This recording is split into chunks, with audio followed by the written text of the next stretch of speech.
Hi, boys and girls. Today I'm going to be reading chapter 2 in our story, The World According to Humphrey. And this chapter is called Nightlife. For the rest of the day, I felt sad, sad, sad. You look sad, Humphrey, Golden Miranda said when she was cleaning my cage right before lunch. According to the chart Miss Mac had left, it was her turn to take care of me. Thank goodness. Miranda was the best cage cleaner and never said yuck. She put on throwaway gloves, then cleaned my potty corner, changed my bedding, gave me fresh water, and finally, oh joy, gave me fresh grain, some lettuce, and mealworms. This will make you happy, she said as she slipped me the special treat she'd brought from home, cauliflower. Naturally, Miranda had good taste. I promptly saved it in my cheek pouch until I could store it in my sleeping house. Hamsters like to stash food for the future. After my cage was taken care of, I felt well enough to observe Mrs. Brisbane more carefully. Now, Miss Mac was tall, wore bright blouses, short skirts, and high shoes. She wore bracelets that jingled and jangled. She spoke in a loud voice and waved her arms and walked all around the room when she taught. Mrs. Brisbane, on the other hand, was short with short gray hair. She wore dark clothes and flat shoes, and she didn't jingle-jangle at all. She spoke in a voice just loud enough to hear and sat at her desk or stood at the chalkboard when she taught. No wonder I was feeling drowsy after lunch, all that nice food and all that soft talking.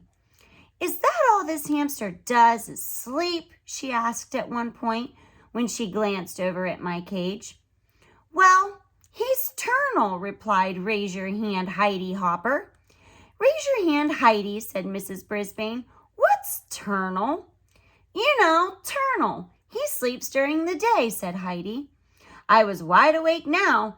Nocturnal, I squeaked. Hamsters are nocturnal.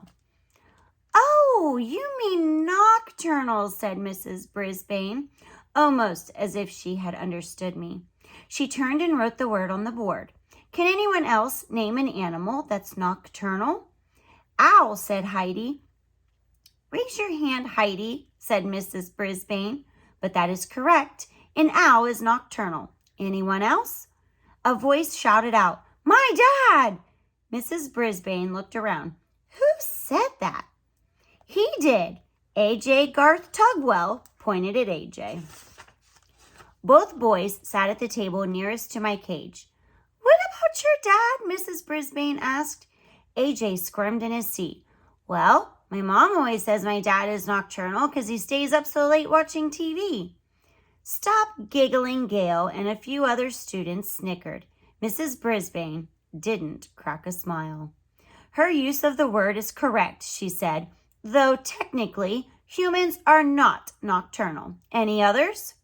Eventually, the class came up with more names of nocturnal animals, like bats and coyotes and possums, and Mrs. Brisbane said that the class would be learning about animal habits later in the year. If she'd just look at me, she could learn a lot, but I noticed for the rest of the day that Mrs. Brisbane stayed far away from my cage, as if I had a disease or something. She read a mighty fine story to us in the afternoon, though. In fact, I couldn't get back to my nap afterward. It was about a scary house and these scratching noises and a ghost. Thump, thump, thump. The ghost came down the hall. Oh, I had the shivers and the quivers. I have to say, Mrs. Brisbane knows how to read a story. Her voice changed and her eyes got wide, and I forgot about her gray hair and her dark suit. To squeak the truth, my fur was on end. The story had a funny ending because it turned out the ghost wasn't a ghost at all. It was an owl. At the end of the story, everybody laughed, even Mrs. Brisbane. I was beginning to think that life with this new teacher wouldn't be so bad. But I changed my mind when the bell rang at the end of the day and all my classmates raced out of the room, leaving me alone with her. She erased the chalkboard and gathered up her papers. I could tell that we'd be going home soon. Suddenly, I began to worry. What if Mrs. Brisbane lived in a scary house with spooky noises and a thumping ghost? Or even worse, what if Mrs. Brisbane had a scary pet like a dog? My mind was racing as fast as I was spinning my wheel when she finally approached and looked down at me, frowning. Well, you're on your own now, she said. With that, she closed the blinds and walked away. But I heard her mutter, "Rodent," under her breath. She left the classroom and closed the door. She left me alone, all alone, in room 26. I had never, ever been alone before. As the room slowly grew darker and quieter, I thought back to the happy times at Miss Mack's apartment. There were always cheery lights on and music and telephone talking and, oh dear, during the day I never even noticed how the clock on the wall ticked off the seconds, one by one, very loudly. Tick, tick, tick. I was feeling sick, sick, sick. I wondered if there were any owls around room 26 or ghosts. I tried to pass the time by writing in my notebook about pet-orama and my days at Miss Mack's apartment. Writing took my mind off my jittery nerves, but eventually my writing paw began to ache and I had to stop my scratchings. If only I could roam free as I had at Miss Mack's apartment. Then I remembered the lock that doesn't lock. It only took a few seconds to jiggle the door open. I skittered across the table. Then, grasping the top of the table leg tightly, I closed my eyes and slid to the ground. Ah, freedom! I dashed along the shiny floor. I darted between the tables and chairs. I stopped to nibble a peanut under Stop Giggling Gail's chair. It tasted delicious, and it made the coolest crunching sound. I chewed and chomped and gnawed and nibbled, and when I stopped, I heard the sound. Thump, thump, thump. Just like the story Mrs. Brisbane had read us. Thump, thump, thump. Closer and closer down the hall, coming toward room 26. Then, rattle, scratch, thump, thump, thump. Suddenly, I longed for the protective comfort of my cage. I dropped what was left of the peanut and scampered back. But when I got to the table, I thought a terrible thought. I had slid down the smooth, shiny leg straight down. But how was I going to climb up again? I flung myself against the table leg, grabbed on, and pushed up, up, up.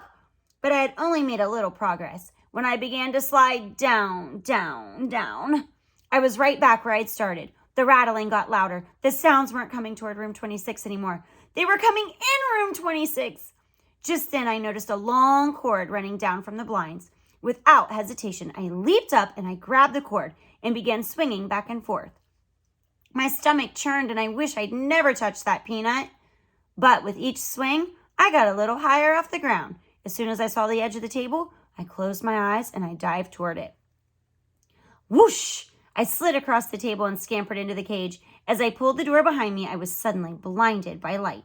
Then something had turned on the lights and was clomping across the floor. It was huge and heavy and coming right toward me. Just then, my eyes adjusted to the light, and I saw the thing. It was a man. Well, well, who do we have here? A new student, a voice beamed. The man was smiling down at me. My, that was a lovely piece of fur across his upper lip. A nice black mustache. He bent down to peer in at me. I'm Aldo Amato. And who are you? I'm Humphrey, and you scared me half to death, I told him. But as always, all that came out was squeak, squeak, squeak. Aldo squinted at the sign on my cage. Oh, you're Humphrey. I didn't scare you half to death, he said with a laugh. Or at least I hope I didn't. I've just come to clean the room. I come every night. But where have you been, he said. He rolled up a big cart with a bucket and mops and brooms and all kinds of bottles and rags on it. Oh, that's right, he replied as if we were having a real conversation. Mrs. Brisbane came back today. She's a good teacher. You know, Humphrey? Been teaching here a long time. Wish I'd had a good teacher like her.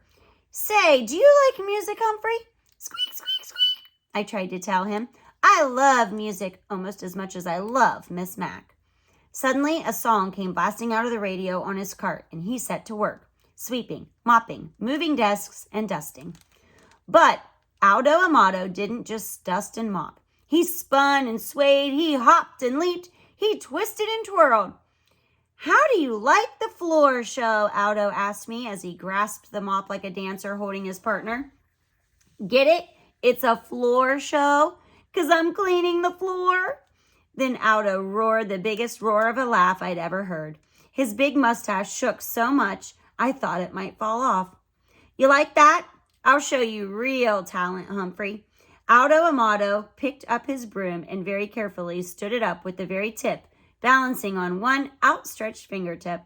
It wiggled from side to side, but Aldo moved with the broom and managed to keep it balanced straight in the air for an amazingly long time. When he was finished, he bowed deeply and said, "What do you think? I'm going to join the circus." And he roared again. Then Aldo wiped his forehead with a big bandana and sat down at the table where AJ usually sits. You know what, Humphrey? You're such good company. I think I'll take my dinner break with you. Do you mind? Please, please, please, I squeaked. Aldo pulled his chair right up to my cage. Hey, you're a handsome guy, like me. Here, a little bit of green won't hurt you, will it? He tore off a piece of lettuce from his sandwich and pushed it through the bars. Of course, I hid it in my cheek pouch. Aldo chuckled. Good for you, Humphrey. Always save something for a rainy day.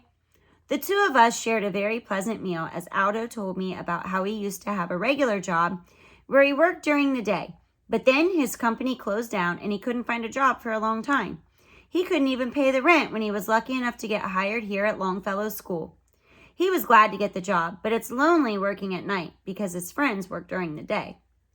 They can never get together like they used to. I tried to squeak to him about all the creatures like me that are also nocturnal, and Aldo listened.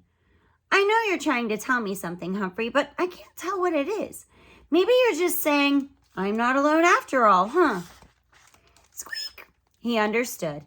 Aldo stood up and threw his trash into the plastic bag onto his cart. Well, I've got a lot of other rooms to clean, my friend, but I'll be back tomorrow night. Maybe I'll take my dinner break with you again. Aldo pushed his cart toward the door and reached for the switch. No, no, no, I squeaked, dreading the thought of being plunged into darkness again. Aldo stopped. I hate to leave you in the dark, but if I don't turn off the lights, I could lose my job. He clomped back across the floor to the window. Tell you what, I'll leave the blinds open a little. There's a nice light right outside your window. After he turned off the lights and left, I chomped on the lettuce I'd saved and basked in the warm glow of the streetlight and my new friendship with Aldo. Tip number 2. Hamsters are not picky about their food, and they eat very little. Make sure to feed your pet a wide variety of tasty foods.